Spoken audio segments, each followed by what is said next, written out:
ఒక్క కొడుకుని సార్. నేను కాకపోతే ఎవరు చూసుకుంటారు సార్ పేరెంట్స్ ని? సార్ 10 ఏళ్ల జీవితంలోనే నాకు 100 ఏళ్ల జీవితం చూపించింది సార్. ఇప్పుడు నీకు మీ పేరెంట్స్ కావాలా, నేను కావాలా? నేను కావాలంటే మీ పేరెంట్స్ ని మర్చిపో. సైకాట్రిస్ట్ డాక్టర్ దగ్గరికి వచ్చాను, మీతో మాట్లాడుతా అన్నారు. మీతోని నేను ఎందుకు మాట్లాడాలి? వాళ్ళతో వాళ్ళెవరు? ఒక్క క్షణం అండి, కొంచెం టైం ఇవ్వండి ఒక్కసారి. ఏం కంప్లైంట్ చేశాడు ఇప్పుడు నా గురించి? వృద్ధాప్యంలో ఉండేటటువంటి తల్లిదండ్రులను కాపాడవలసినటువంటి బాధ్యత ఏకైక కొడుకు మీద ఉండదా అమ్మా? డబ్బులు ఇస్తామంటున్నాం కదండి. డబ్బులతో అన్ని కొనుక్కుంటారా సునీత గారు? ఏం మాట్లాడుతున్నారండి?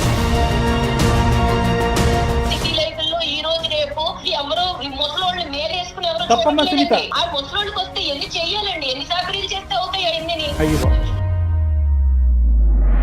రేపొద్దున్న మనం కూడా అదే పరిస్థితిలోకి వెళ్తాం సునీత. మనం ఇక్కడితోనే ఆగిపోమండి. మేమంత త్యాగమూర్తులో కాదు, మాకంత ఓపికలు లేవు. మీకు నమస్కారం. జీవితాంతం ఆ తల్లిదండ్రులు కొడుకుతో మాట్లాడకుండా ఎలా ఉండగలరమ్మా? ఏ కాలంలో ఉన్నారు మేడం మీరు? మీరు వాస్తవంలోకి రండి సార్. మేము బుద్ధి గడ్డి తిని నీ కాన్ఫరెన్స్ కాల్ కలపమన్నాం. నేనేం తక్కువడేం కాదు, మీ దగ్గర రావుడిలో నటించేస్తున్నాడేమో. ఈ రోజు నీకు గట్టిగా మేము మాట్లాడాలని అనుకుంటే కనుక అతన్ని ఇంటికి వచ్చాక పెన్నం మీద పెట్టి వేయించేస్తావని భయం మాకు. లేదో చెప్తున్నారు కదా, ఇదో ఎన్ని ఇంకేమన్నా ఉంటే చెప్పుకున్నారు. కాళ్ళ మీద పడి ఏడ్చి అప్పుడు రా, నీకు అప్పుడు ఉంది, నీకు ఇంట్లో రా, వచ్చాక చెప్తాను, ఇప్పుడు కాదు. వెల్కమ్ టు అందమైన జీవితం. నమస్తే కళ్యాణ్. నమస్తే జయ గారు. నమస్తే అమ్మా. కళ్యాణ్ గారు, హైదరాబాద్ నుంచి ఒక మెయిల్ వచ్చిందండి. అతని పేరు భాస్కర్. ఒక్క నిమిషం.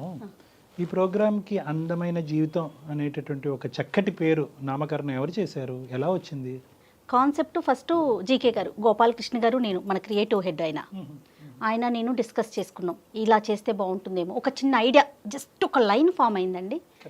వెంటనే మీకు కాల్ చేయటం, మనం ముగ్గురం కూర్చోవటం, మాట్లాడుకోవటం, కాన్సెప్ట్ డిజైన్ చేసేసుకున్నాం కదా. అల్టిమేట్గా మనకేంటి, మన జీవితం సాఫీగా అందంగా వెళ్ళాలనుకుంటాం.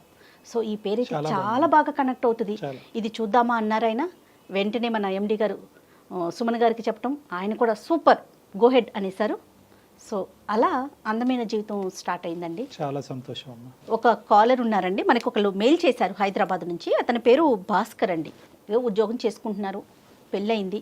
సమస్య ఏంటంటే భార్యతో, తన ఫ్యామిలీతో, తన తల్లిదండ్రులతో, ఇటు భార్యతో మధ్యలో నలిగిపోతున్నాను. నేను ఎటు ముందుకు వెళ్ళలేకపోతున్నాను, వెనక్కి రాలేకపోతున్నాను. ఏం చేయాలో నాకు అర్థం కావట్లేదు. చాలా సెన్సిటివ్ విషయం ఇది. డాక్టర్ గారితో ఖచ్చితంగా నా విషయం గురించి మాట్లాడాలి అనే ఉద్దేశంతో మీకు మెయిల్ చేస్తున్నానని చెప్పి పెట్టాడండి అతను. నెంబర్ కూడా ఇచ్చారు, ఒకసారి కాల్ చేసేయమంటారా? పిల్లలు ఉన్నారమ్మా? మనకు తెలీదు. పిల్లలు ఉన్నారు. హలో భాస్కర్ గారు. మేడం, ఎవరండి మీరు? నేను జయానండి, అందమైన జీవితం, సుమన్ టీవీ అందమైన జీవితం ప్రోగ్రామ్ నుంచి కాల్ చేస్తున్నాను. మేడం నమస్తే. మేడం నమస్తే అండి. మీరు మాకు మెయిల్ పెట్టారు, సో మీతో మాట్లాడదామనేసి కాల్ చేశాను. ఫ్రీ ఉన్నారా? మాట్లాడొచ్చు మేడం. రైట్. డాక్టర్ గారు కూడా ఉన్నారు. ఒక్కసారి మీ సమస్య ఏంటో ఒకసారి బ్రీఫ్గా చెప్తారా? తప్పకుండా మేడం. Right sir. నమస్తే భాస్కర్ గారు. నమస్తే. నమస్కారం సార్. చెప్పండి సార్, ఎవరిది సమస్య? సార్ సమస్య ఏంటంటే, ఎప్పుడైనా సరే మా పేరెంట్స్ పొరపాటున ఎప్పుడైనా మమ్మల్ని చూడాలని వస్తుంది సార్. వాళ్ళు పేరెంట్స్ ఎప్పుడైనా వచ్చినప్పుడు వాళ్ళని అసలు ఎట్లా అంటే రెస్పెక్ట్ కాదు కదా సార్, అసలు చాలా దారుణంగా చూస్తుంది సార్ వాళ్ళని. వాళ్ళు కూర్చున్నప్పుడు వాళ్ళ దగ్గర కూర్చొని, వాళ్ళ ఎదురుగా కూర్చొని కాలు మీద కాలేసుకొని కూర్చోవడం, వాళ్ళకి అట్లీస్ట్ ఏదైనా భోజనం పెట్టాలన్నా, టిఫిన్ చేయాలన్నా కూడా ఏంటమ్మా ఏమన్నా రెడీ అయిందా అంటే, లేదు అక్కడ ఉంది పెట్టుకోపోండి అని చెప్పి వాళ్ళని అమర్యాదగా మాట్లాడటము. అది ఎట్లా అంటే, మా పేరెంట్స్ వస్తే ఒకలాగా ట్రీట్ చేస్తున్నారు, వాళ్ళ పేరెంట్స్ వస్తే ఒకలాగా ట్రీట్ చేస్తున్నారండి. ఎంతసేపు నేను ఫోన్ లో మాట్లాడినా కూడా, ఈవెన్ మా పేరెంట్స్ దూరం ఉంటారు కాబట్టి అట్లీస్ట్ 2 days కోసారో 3 days కోసారో మనం కాల్ చేసుకొని మాట్లాడుకుంటాం కదా సార్, పేరెంట్స్ తో మాట్లాడుతుంటాము. సో అది తనకు నచ్చదు. అది ఎంతసేపు ఫోన్ మాట్లాడుతుంటే నీకేం అవసరం, ఊరికే ఎందుకు మాట్లాడతావు, ఇలాంటి క్వశ్చన్లు అండి. అంటే మా పేరెంట్స్ తో నాకు మాట్లాడుకునే స్వేచ్ఛ లేదా సార్? ఎందుకంటే మీ పేరెంట్స్ ఏమన్నా తెలియకుండా ఏమన్నా ఈ అమ్మాయిని ఏమన్నా అన్నారా? ఏమన్నా ఆ విధంగా ఏమైనా మనస్తాపం చెంది వాళ్ళ మీద ఒక శత్రుత్వం పెంచుకుందా? ఏంటి కారణం? పెళ్ళైన కొత్తలో ఏమైనా ఇన్సిడెంట్స్ జరిగాయా? అలాంటిది ఏం లేదు సార్. ఎందుకంటే పెళ్ళైన కొత్తలో మేము అంటే ఒక 1 week 10 days అక్కడ, పెళ్ళైన తర్వాత జాబ్ ఇక్కడ ఉంది కాబట్టి మళ్ళీ జాబ్ లో జాయిన్ కావాలి కాబట్టి ఎంబటి 1 week 10 days లో వచ్చేసాము. ఈవెన్ మా పేరెంట్స్ దగ్గర మేము వెళ్ళినా, లేకపోతే మా పేరెంట్స్ ఇక్కడికి రావడం వేళ్ళ మీద లెక్క పెట్టుకోవచ్చు సార్. మరి తన పేరెంట్స్ తో వాళ్ళతో మాట్లాడుకుంటూ ఉంటారా? తన ఇంటికి తను మాట్లాడుకోవచ్చు. కానీ నేను మాట్లాడితే మాత్రం ఎందుకు ఊరికే మాట్లాడము, వాళ్ళు ఎప్పుడన్నా పొరపాటున ఎప్పుడన్నా వస్తే వాళ్ళని వెళ్ళిపోయేటట్టుగా మాట్లాడము. మరి మీ పేరెంట్స్ ఇంటికి మీరు వెళ్ళటం కానీ లేదంటే పండగకో పబ్బానికో మీ ఇద్దరు కలిపి వెళ్ళటం అదేమైనా జరుగుతుందా, అది కూడా ఆగిపోయిందా? అది కూడా ఆగిపోయింది సార్. ఏంటంటే ఇప్పుడు ఎంతసేపు వాళ్ళ పేరెంట్స్, వాళ్ళ చుట్టాలు, వాళ్ళ ఫంక్షన్స్, ఎంతసేపు వీళ్ళ చుట్టాలు సైడ్ ఇటు సైడ్ పోవడమే తప్పించి మా చుట్టాలకు కానీ మా పేరెంట్స్ దగ్గర కానీ వెళ్ళడం కానీ అసలు జరగట్లేదు సార్. సరే అట్లయినా సరే వీళ్ళు నా వాళ్ళే, వీళ్ళు నాకు పేరెంట్స్ తో సమానం అని చెప్పేసి నేను అట్లయినా సరే అందరూ మన వాళ్ళే అని చెప్పి నేను కలుపుకోపోయేవాడిని సార్. కానీ ఇటు వరకు వచ్చేసరికి ఏంటంటే అవసరం లేదు. 10 years నుంచి ఇదే పద్ధతి అండి, లేకుంటే మధ్యలో మారారా ఆవిడ ఇట్లా? మొదటి నుంచి ఇదే ధోరణండి. ఎట్లా అంటే ఎందుకు ఇంకా ఎట్లా అంటే పీక్స్ కి వెళ్ళిపోతుంది మేడం. మీరు ఎప్పుడైనా చెప్పారండి, ఎప్పుడైనా వాదన జరిగిందా ఈ విషయానికి సంబంధించి? మాట్లాడుకున్నారా కనీసం? ఈ విషయం గురించి ఎప్పుడు టాపిక్ వచ్చినా మాకు పెద్ద వార్ జరుగుతుంది మేడం. మాకు వార్ జరగడము, తను వారం 10 రోజులు మాట్లాడకపోవడము. ఎవరు కాంప్రమైజ్ అవుతారండి? లాస్ట్ కి నేనే కాంప్రమైజ్ అవ్వాల్సి వస్తుంది మేడం. ఇటు పోయి మళ్ళీ కాంప్రమైజ్ అవ్వాలి. కానీ ఇప్పుడు కాంప్రమైజ్ అయ్యే ఓపిక లేదు మేడం నాకు ఇంకా. అంటే బహుశా ఇప్పుడు భాస్కర్, ఇప్పుడు అమ్మ నాన్నకి సంబంధించినటువంటి అంశం ప్రతిరోజు మీరు మాట్లాడుకోవాల్సినటువంటి అవసరం లేదు కదా. ఆ ఇష్యూ కాకుండా మిగతా అన్ని ఇష్యూస్ లో మీ ఇద్దరు అన్యోన్యంగానే ఉంటారా? మిగతాదంతా బాగానే ఉంటుంది. రీసెంట్ గా ఒక చిన్న విషయం అండి. మా పేరు మార్నింగ్ వాష్రూమ్ లో ఉండగా ఒక కాల్ వస్తే తను కాల్ కట్ చేశారండి. నేను చూసుకోకుండా రెగ్యులర్ షెడ్యూల్ లో పడిపోయి ఆఫీస్కి వెళ్ళిపోయాను. మళ్ళీ నా వర్క్ చేసుకున్న సాయంత్రం నాకు కాల్ వచ్చిందండి. మళ్ళీ సాయంత్రం కాల్ వచ్చి కాల్ లిఫ్ట్ చేస్తే, ఏంట్రా నువ్వు ఇలా కాల్ లిఫ్ట్ చేయలేదు, మార్నింగ్ ఇలా జరిగింది, నాన్నకి బీపీ షుగర్ అంతా డౌన్ అయిపోయింది, స్ట్రోక్ రావడం జరిగింది, హాస్పిటలైజ్ అయినారు అని చెప్పి నాకు మళ్ళీ ఈవినింగ్ నాకు కాల్ చేస్తే తెలిసిందండి. ఎందుకంటే మార్నింగ్ కాల్ చేశారని చెప్పారు. నేను ఆ కాల్ చేశారని చెప్పారు, మా వైఫ్ కూడా చెప్పలేదండి. అక్కడ బానే ఉన్నారు నాన్నగారు. ఇప్పుడు వెళ్ళాను గుడ్ అండి. ఇప్పుడు అక్కడ అక్క వాళ్ళు కొంచెం దగ్గరలో ఉంటారు కాబట్టి వాళ్ళు వెళ్ళి చూసుకున్నారు. వాళ్ళు ఈ టైంలో ఆడపిల్లలు, ఈ టైంలో మా అక్కలు వెళ్ళారు, వాళ్ళ హస్బెండ్స్ వాళ్ళ డ్యూటీలో ఉన్నారు. ఆడపిల్లలు ఈ టైంలో అసలే కోవిడ్ సిచ్యువేషన్ లో వాళ్ళని తీసుకెళ్లారో రావడం ఎంత ఇబ్బందిగా ఉంటుంది. అదే కనుక నా వైఫ్ నాకు కాల్ వచ్చింది అని ఒక మాట చెప్పుంటే నేను ఏదో ఒక రకంగా కాల్ మాట్లాడి ఫ్రీడమ్ లో మాట్లాడైనా ఏంటి ఎమర్జెన్సీ అని చెప్పి మాట్లాడి నేను హాస్పిటల్ కి సాయంత్రం లోపు మధ్యాహ్నం లోపు వెళ్ళిపోయేవాడిని కదా సార్. ఎంత ప్రాబ్లం అయిపోయి సార్. నేను ఉన్న ఒక్క కొడుకుని సార్, నేను కాకపోతే ఎవరు చూసుకుంటారు సార్ పేరెంట్స్ ని? కేవలం నేను పెళ్లికి ముందు మన ఇద్దరమే ఉందాం, మన జీవితంలో ఎవరి జోక్యం ఉండదు అనేటటువంటి ఏకైక మాట పట్టుకుని ఈరోజు సునీత ఇలా వ్యవహరిస్తుందా అనేటటువంటి దానికి మనకు కొద్ది క్లారిటీ కావాలి భాస్కర్. అంటే ఆ అమ్మాయి కేవలం ఒక ప్రైవసీ గురించేనా? ఆ అమ్మాయి కేవలం మీ తల్లిదండ్రులతోనే ఇలాగే ప్రవర్తిస్తుందా, లేదంటే అందరితోనే తనకి సోషల్ కాంటాక్ట్స్ తక్కువ, మీ ఇంట్లోకి ఎవరు రాకూడదు, మీరు ఎవరి ఇంటికి వెళ్ళకూడదు అనేటటువంటి ఆలోచన శైలా? కేవలం మీ తల్లిదండ్రుల మీద ఎందుకు ఈ టార్గెట్? కేవలం మా తల్లిదండ్రులు వాళ్ళ విషయం వాళ్ళతో మాట్లాడినప్పుడు కానీ వాళ్ళు వచ్చినప్పుడు కానీ ఏదో ఒకటి జరుగుతుంది సార్.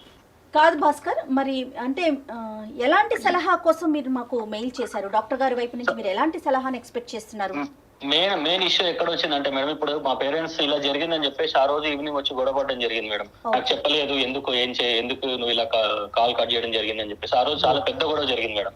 సో అంత గొడవ జరిగేసరికి తన డిసిషన్ కి ఏమొచ్చేసింది అంటే, ఇప్పుడు నీకు మీ పేరెంట్స్ కావాలా నేను కావాలా? నేను కావాలంటే మీ పేరెంట్స్ ని మర్చిపో, నాకు విడాకులు ఇచ్చేసేయండి. అంటే ఇంతకు మించి మీరు మీ పేరెంట్స్ దగ్గర నుంచి దూరంగా ఉండటం ఏంటి భాస్కర్? ఇప్పుడు వాళ్ళు మీ ఇంటికి రాంది లేదు, నువ్వు వాళ్ళ ఇంటికి పోలేదు, ఆఖరికి ఒక మాట సాయం లేదు, ప్రాణాల మీదకి వచ్చినా ఫోన్ కాల్ ఎత్తే పరిస్థితి లేదు. ఇంతకంటే తెగదెంపులు ఏం కావాలి? ఆల్రెడీ ఎవ్రీథింగ్ అయినట్టేగా 10 సంవత్సరాల్లో, ఇంకా ఏం కావాలంటే ఆవిడకి? అంటే ఇప్పటి నుంచి మీరు కాల్స్ కూడా మాట్లాడదు ఇంక ఇప్పటి నుంచి. ఇప్పుడు వరకు కంట్రోల్, ఇప్పుడు కమిట్మెంటా? ఇప్పుడు అలాగే అనిపిస్తుంది సార్. అంటే దాని అర్థం ఏంటో నాకు అర్థం కావట్లేదు సార్. ఇదేదో ఒక సైడ్ ఆఫ్ ది కాయినే మేము చూస్తున్నట్టు నాకు అనిపిస్తుంది. ఖచ్చితంగా ఈ ఇష్యూలో అయితే మాత్రం మీ భార్యమణితో మాత్రం మాట్లాడవలసినటువంటి అవసరం ఉంది. ఆవిడ వర్జన్ ఏంటి అన్నది తెలుసుకోవాల్సిన అవసరం ఉంది. ఎందుకంటే ఏ కారణం లేకుండా వృద్ధాప్యంలో ఉన్న పెద్ద వయసులో ఉన్న ఇద్దరు మనుషుల్ని అసలు ఏ కనికరం, మానవతా దృక్పథం లేకుండా దూరం పెట్టే ఆలోచన ఒక స్త్రీకి ఎందుకు ఉంటుంది అన్నది మనం తెలుసుకోవాలి. అంటే అవకాశం ఉంటే 10 ఏళ్ల జీవితంలోనే నాకు 100 ఏళ్ల జీవితం చూపించింది సార్. ఆమె గయాలితనం అట్లా ఉంటుంది. ఆమె నోట్లో నోరు పెట్టకపోతే ఎంత బాగుంటే అంత దూరం ఉంటే అంత మంచిగా ఉంటుంది సార్. కాదంటే తను ఏం చేస్తుంటారు? హౌస్ వైఫ్ అయినా? తను జాబ్ చేస్తారు మేడం. ఒకసారి ఏమన్నా మాట్లాడొచ్చా భాస్కర్? సార్ నేను ప్రయత్నం చేస్తాను సార్. నేను ఒకసారి కాల్ కలుపుతాను, మీరు కూడా ఒకసారి మాట్లాడండి సార్ తనతో. పర్వాలేదా? నో ప్రాబ్లం కదా? అంటే జస్ట్ అసలు ఆవిడ వర్షన్ ఎలా ఉందని తెలుసుకోవటం కోసం. ఓకే సార్, కలపండి. ఏంటి డాక్టర్ గారు? అంటే మనం ఇప్పుడు అతను కావాలి, అతన్ని కని పెంచి ఇక్కడ దాకా తీసుకొచ్చిన తల్లిదండ్రులు వద్దా? రేపొద్దున్న మరి మన పిల్లలకి మనం ఏం చెప్తాం? అంత దూరం ఆలోచించరు కదా, ఇక్కడికిక్కడే స్టోరీ. తాత చిప్ప తరతరాలు అంటారు.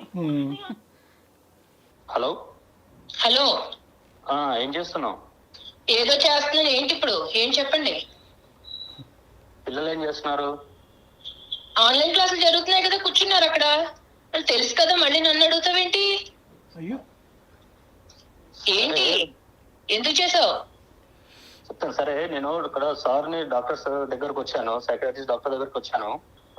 మన సమస్య గురించి ఒకసారి సార్ కూడా మీతో మాట్లాడుతా అన్నారు. నీతోని నేను ఎందుకు మాట్లాడాలి వాళ్ళతో? వాళ్ళెవరు?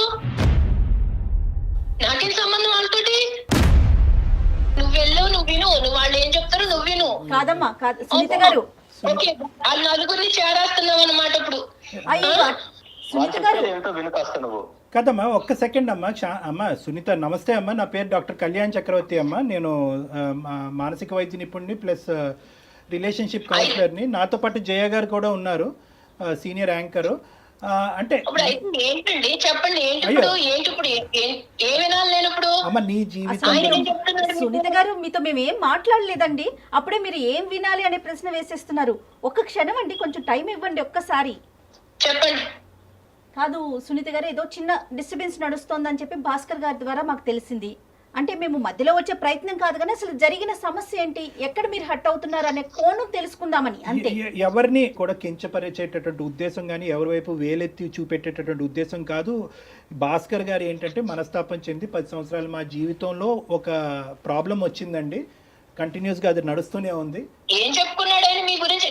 నా గురించి మీ దగ్గర నాకు తెలియదు కదా. ఏం కంప్లైంట్ చేశాడు ఇప్పుడు నా గురించి? కంప్లైంట్ కదమ్మా, అన్ని విషయాల్లో మా భార్య పర్ఫెక్ట్ అండి. ఎక్కడ వేలెత్తి చూపేది లేదనే చెప్పారమ్మా మీ గురించి. మా అమ్మ నాన్న విషయం వస్తే కనుక అగ్గిలం మీద గుగ్గిలం అవుతుందండి. ఫోన్ లేదు, కాంటాక్ట్ లేదు, ఇక్కడికి వెళ్ళటం లేదు, అక్కడి నుంచి ఇక్కడికి రావటం లేదు.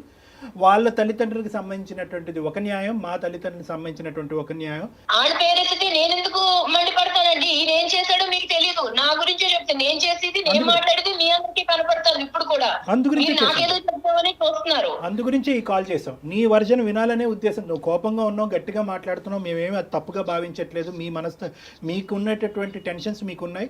కానీ దయచేసి ఒక 2 నిమిషాలు ఇతను ఈ విధంగా ఎందుకు మాట్లాడాడు అన్నది మీ వర్జన్ చెప్పండి అమ్మా. ఏమయ్యా ఇప్పుడు నువ్వేం చెప్పావు? అప్పుడు నువ్వు పెళ్ళప్పుడు నువ్వేం చెప్పావు చెప్పు. మన ఇద్దరమే ఉంటాము, ఎవరు ఉండరు, ఇన్ని ప్రేమగా చూసుకుంటాను అని చెప్పావా లేదా అప్పుడు? మరి ఇప్పుడేమో నేను కూడా అవ్వకుండానే నువ్వు మళ్ళీ వాళ్ళని తీసుకొచ్చి నన్ను ఎత్తి మీద వేస్తానంటే నేనేం చేయాలి? నేను ఏమన్నా ఊరికే కూర్చున్నానా? పొద్దున్నే వాళ్ళకి ఇప్పుడు ఆరోగ్యం బాగాలేదు, వాళ్ళని చూసుకోవడానికి వాళ్ళ కొడుకు కాకపోతే ఎవరు చూసుకుంటారు వాళ్ళని? వాళ్ళ ఆరోగ్యం బాగాలేకపోతే అక్కడ ఎలా వదిలేస్తారు వాళ్ళని?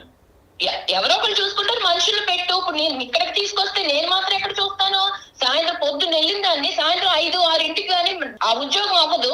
ఇంటికి వచ్చేటోడికి 7 అవుతూ ఉంటే మా పిల్లల్ని చూసుకోవడానికి 2 గంటలు సరిపోవట్లేదు అక్కడ. నువ్వు వాళ్ళని తీసుకొచ్చి పెడతానంటే ఇప్పుడు మనుషులు పెట్టి చూపించాలి తప్ప నేను చూసే టైం గానీ నా పిల్లల్ని పెంచుకోవడానికి నాకు టైం లేదు. ఆ మనుషులు లేదు, అక్కడే పెట్టుకో అక్కడ డబ్బులు ఇచ్చేస్తాం కదా.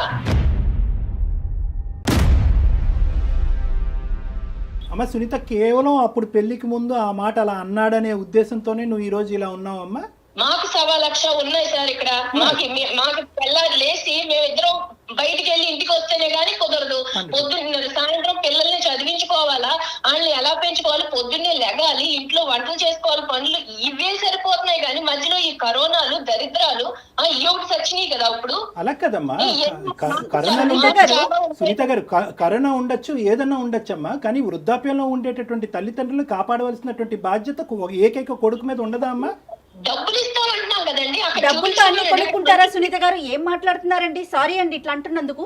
ఎవరో సిటీ లైఫ్ లో ఈ రోజు రేపు తెల్లారు లేసి ఎవరికాళ్ళు ఉద్యోగాలు చేసుకుంటా సాయంత్రం నైట్ అయిపోయి ఇంటికి వచ్చేటప్పటికి ఎవరో ముసలోళ్ళని మేరేసుకుని ఎవరో ముసలోళ్ళు అదే మాట. రేపు పొద్దున్న మనం కూడా అదే పరిస్థితిలోకి వెళ్తాం సునీత. మనం ఇక్కడితోనే ఆగిపోమండి. మానవత్వం మంట కలిసిపోలేదమ్మా. అర్థం చేసుకో. వాళ్ళకిలాగా మేము వచ్చి మీరు పడవండి, పిల్లల మీద మేము పడవం, వాళ్ళు వచ్చి పడతారేమో, మేము వచ్చి పడవం, మా ప్లాన్లు మాకు ఉంటాయి. రేపొద్దున అమ్మ వృద్ధాప్యం అనేటటువంటిది ఎక్స్క్లూజివ్ గా భాస్కర్ తల్లిదండ్రులకు కాదు, మీ తల్లిదండ్రులకి వృద్ధాప్యం వస్తుంది, మీకు వృద్ధాప్యం వస్తుంది. రేపొద్దున పెద్ద అయిన తర్వాత మీ పిల్లలు కూడా వాళ్ళ భార్యలు అంటారు, అరే డబ్బులు పడేసారా ఎందుకు పోయి చూసేదని అంటారు వాళ్ళ భర్తలతో. అది ఓకేనా మీకు? అదే చెప్తున్నానండి. ఇప్పుడు వాళ్ళు మా అమ్మ నాన్న గురించి నేనే వాళ్ళని విడిగా చూసుకోవట్లేదు, వాళ్ళు చూసుకోవాలని నాకు ఉంది. వాళ్ళు పెద్దోళ్ళు అయిపోయారు కానీ నేను వాళ్ళని చూసుకోవట్లేదు, ఎందుకంటే నాకు అంత టైం లేదు. అది అర్థం చేసుకోరేంటండి? ఎన్నని చెయ్యాలి, బయట చెయ్యాలా, ఇంట్లో చెయ్యాలా ఈ పనులు? ఈయన వచ్చేసి ఆయనకేమో ఇంట్లో పనులు ఏముండవు, బయట పనులు ఆయనతో సమానంగా నేను చేస్తున్నాను. ఆ ముసలోళ్ళకి వస్తే ఎన్ని చెయ్యాలండి, ఎన్ని సాకరీలు చేస్తే అవుతాయి అన్ని? అయ్యో వచ్చి కూర్చుంటే అయిపోయింది అనుకుంటున్నారా? కానీ మీరు ఆ ముసలోళ్ళు అనే ఆ పదాన్ని మాత్రం ఆపుకోలేకపోతున్నారండి సునీత గారు. అది వినటానికి కూడా చాలా బాధ అనిపిస్తోందమ్మా. వయసులో ఉన్నప్పుడు ఆరోగ్యంగా ఉన్నప్పుడు వేరే వాళ్ళు లేందే మీ భర్త వచ్చారా, లేకుంటే మీ తల్లిదండ్రులు లేందే మీరు వచ్చారా? ఒక్కసారి ఆలోచించండి. ఏ కాలంలో ఉన్నారు మేడం మీరు? ఏ కాలంలో ఉన్నారు? మాకు కుదరట్లేదని చెప్తున్నాం కానీ చూడమని అనట్లేదు కదా, డబ్బులు ఇస్తాం అంటున్నాం కదా. అమ్మ మీరు ఏమన్నా అమెరికాలో ఉన్నారమ్మా? హైదరాబాద్ లోనే కదా ఉన్నారు, కుదరకపోవటం ఏంటి? హైదరాబాద్ లో ఉంటే ఇక్కడ మాకు నడవదండి, మాకు నడవదు. వాళ్ళు కూర్చోబెట్టి వాళ్ళకి చాకరీలు చేసి వాళ్ళకి సేవలు చేసే టైం మాకు లేదు. పిల్లల్ని చూసుకోవాలా, ఇవి చెయ్యాలా, మాకుండే బాధలు మాకున్నాయి. అంతేగాని నేను చూడను అనట్లా. డబ్బులు ఇస్తాం అక్కడ ఉంచుకోమంటున్నా. ఎవరు మా ఇంటి దగ్గర సునీత గారు మీరు ఇంత స్ట్రాంగ్ గా మాట్లాడటానికి వేరే కారణం ఏదైనా ఉందా వాళ్ళ వైపు నుంచి? అడగండి. అక్కడ ఉన్నారు కదా ఆయన, మీ దగ్గరికి వచ్చాడు కదా ఆయన, ఏదో చెప్పుకుంటున్నాడు కదా నా మీద కంప్లైంట్లు.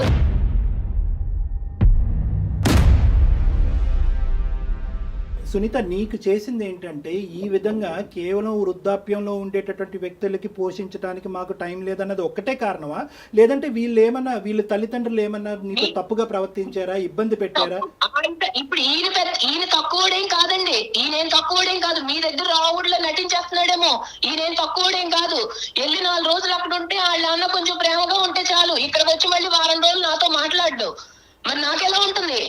నేను అన్ని వదిలిపెట్టుకుని వచ్చాను కదా, నాకు మాత్రం ఇంకెవరన్నా ఉన్నారా? ఈయన పిల్లలే కదా, తెల్లారు లేసి ఏళ్ళ కోసమే కదండి మేము కష్టపడేది. నువ్వు ఆన్ చేసిన రేడియో ఆగట్లేదు ఇది.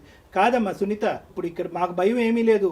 ఈ రోజు నీకు గట్టిగా 1 ఇంచు ఎక్కువగా మాట్లాడాలి అనే ఉద్దేశంతో మేము మాట్లాడాలని అనుకుంటే కనుక అతన్ని ఇంటికి వచ్చాక పెన్నం మీద పెట్టి వేయించేస్తామని భయం మాకు. ఇప్పుడు నన్నేదో నేనేదో కొత్తగా ఈ లోకల్లో నేను ఒక్కదాన్ని ఏదో అన్నట్టు మీ అందరూ కలిపి నాకు జడ్జిమెంట్ ఇస్తున్నారు కదా. ఎలాగో ఉంది, రమ్మనండి చూస్తాం ఇవన్నీ. నాకు ఇప్పుడే చెప్తున్నారు, మేమంత త్యాగమూర్తులో కాదు, మాకంత ఓపికలు లేవు. మీకు నమస్కారం. మాకు నమస్కారం పెట్టక్కర్లేదు. నువ్వు చెప్పుకో, ఏం చెప్పుకుంటావు చెప్పుకో. ఇప్పుడు వాళ్ళందరూ ఏదో చెప్తున్నారు కదా, ఏం చెప్పుకుంటావు చెప్పుకుని వాళ్ళ కాళ్ళ మీద పడి ఏడ్చి అమ్మా సునీత, చదువుకున్న దానివి, సమాజం తెలిసిన దానివి, 2 పిల్లల యొక్క తల్లివి, నువ్వు నిజంగా ఇలా మాట్లాడుతున్నావు అంటే, ఇంత మూర్ఖత్వంగా మాట్లాడుతున్నావు అంటే కనుక నమ్మలేకపోతున్నావు. నీ బాధ ఏంటమ్మా, నీ బాధ ఏంటి అన్నది నువ్వు ఇంకా చెప్పలేకపోతున్నావు. ఒకే పాయింట్ ఏంటంటే కనుక అక్కడికి వెళ్ళి నా భర్త కనెక్ట్ అయిపోయి వారం రోజులు నాతో మాట్లాడ్డాను అంటున్నావు. వారం రోజులు నీతో మాట్లాడకపోతే ఉండలేనటువంటి నువ్వు జీవితాంతం ఆ తల్లిదండ్రులు కొడుకుతో మాట్లాడకుండా ఎలా ఉండగలరమ్మా? నీకు అర్థం కాదా? పెళ్లి చేశారు కదా, పెళ్లి చేయకుండా ఉండాల్సిందండి. అప్పుడు మా సంస్కృతులు మాకు ఉన్నాయి, పెళ్లి చేయకుండా ఉండాల్సింది, ఇంట్లోనే పెట్టు కూర్చోవాల్సింది. పెళ్లి చేసుకుంటే భార్యకి భర్త, భర్తకి భార్య, ఇటు కుటుంబం లేదు అటు కుటుంబం లేదు. టైం లేదండి, మీకు అర్థం కాదా చెప్తుంటే? టైం లేదు. నన్ను బాధ పెడతారు అంటున్నారు. నీ పిల్లల్ని చూసుకోవటానికి టైం లేదనే మాట అనట్లేదే, నిన్ను నువ్వు చూసుకోవటానికి టైం లేదనే మాట అనట్లేదే, నీ ఉద్యోగానికి వెళ్ళడానికి టైం లేదనే మాట అనట్లేదే. అవును, మా పిల్లలు కదా మేము చూసుకోవాలి, మా పిల్లలు చిన్నపిల్లలు కాబట్టి మేము చూసుకోవాలి, వాళ్ళ చదువులు చెప్పించాలి. వాళ్ళు రేపొద్దున కాళ్ళ మీద నిలబడ్డాక మేము వెళ్ళి వాళ్ళ మీద కూర్చోకూడదు కదా. ఇంతేనమ్మా మానవ సంబంధాలు, ఎవరిని వాళ్ళు పోషించుకుని వాళ్ళ పిల్లల్ని చూసుకోవటమే మానవ సంబంధాలా? మన అవసరం తీరిన తర్వాత తల్లిదండ్రులను తీసుకెళ్లి ఓల్డేజ్ హోమ్స్ లోని వృద్ధాశ్రయాలు పడేయటమేనా? ఇందుకేనమ్మా ఉమ్మడి కుటుంబాలు నాశనం అయిపోతున్నాయి. ఇందుకే ఉమ్మడి కుటుంబాలు నాశనం అయిపోతున్నాయి. మీరు వాస్తవంలోకి రండి సార్, చెప్పుకోవడానికే బాగుంటాయి ఉమ్మడి కుటుంబాలు. వాస్తవంలో మీరు మాట్లాడితే అప్పుడు మీకు తెలుస్తుంది. డబ్బులు పడేస్తే అన్ని కొనుక్కోవచ్చని అనుకోద్దమ్మా సునీత, డబ్బులు పడేస్తే అన్ని కొనుక్కోవచ్చు. రానున్న రోజుల్లో నీ స్థానాన్ని ఆలోచించలేకపోతున్నావు. కాదు, మేము బుద్ధి గడ్డి తిని నీ కాన్ఫరెన్స్ కాల్ కలపమన్నాం. మాకు అయిపోతుంది ఇక్కడ. మేము 10 నిమిషాలు నేను భరించలేకపోతున్నాం. తప్పుగా నేను ఎవరితో ఇలా మాట్లాడలేదమ్మా, కానీ నీ మాట ఎంత బాధపడితే నేను ఇలా మాట్లాడుంటా చెప్తాను మీకు అది అర్థం ఏం కాదా బాధండి? సార్? మిమ్మల్ని శారీరకంగా హింసిస్తున్నారా, మానసికంగా హింసిస్తున్నారా?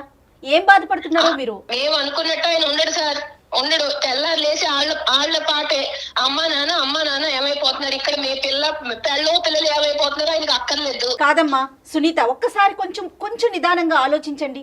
ఇవాళ రేపు పెద్దవాళ్ళు లేక ఉద్యోగాలు చేసే ఆడవాళ్ళం ఎంత నలిగిపోతున్నాం కదా. అది మీ సైడ్ కావచ్చు, అతని సైడ్ కావచ్చు. ఒక పెద్దవాళ్ళు అమ్మో అమ్మమ్మో నాయనమ్మో ఎవరన్నా ఒకరుంటే రేపొద్దున మన పిల్లలకి ఆసరా కాదు.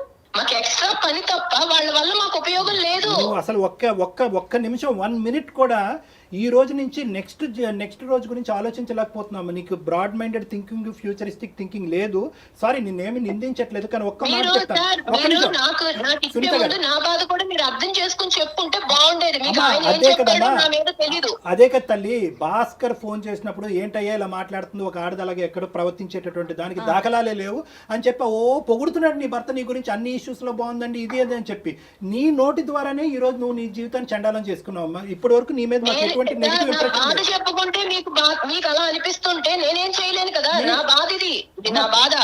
ఈ మనిషి మీ ఇంట్లోంచి వాళ్ళ తల్లిదండ్రులు బాగోగులు తెలుసుకోవటం గురించి దొంగతనంగా ఫోన్ మాట్లాడవలసిన అవసరం ఏముందమ్మా? అతను నిజం చెప్తున్నాడు, అబద్ధం చెప్తున్నాడు, పోనీ దీనికన్నా చెప్పు. అవునండి, వాళ్ళు మాట్లాడుకునేది ఏంటనుకుంటున్నారు? నా గురించి చెప్పుకోవడమే తప్ప వాళ్ళు మామూలుగా మాట్లాడుకోరు సార్. నేను ఎందుకు ఊరికే వద్దంటాను, ఎందుకు చెప్తాను?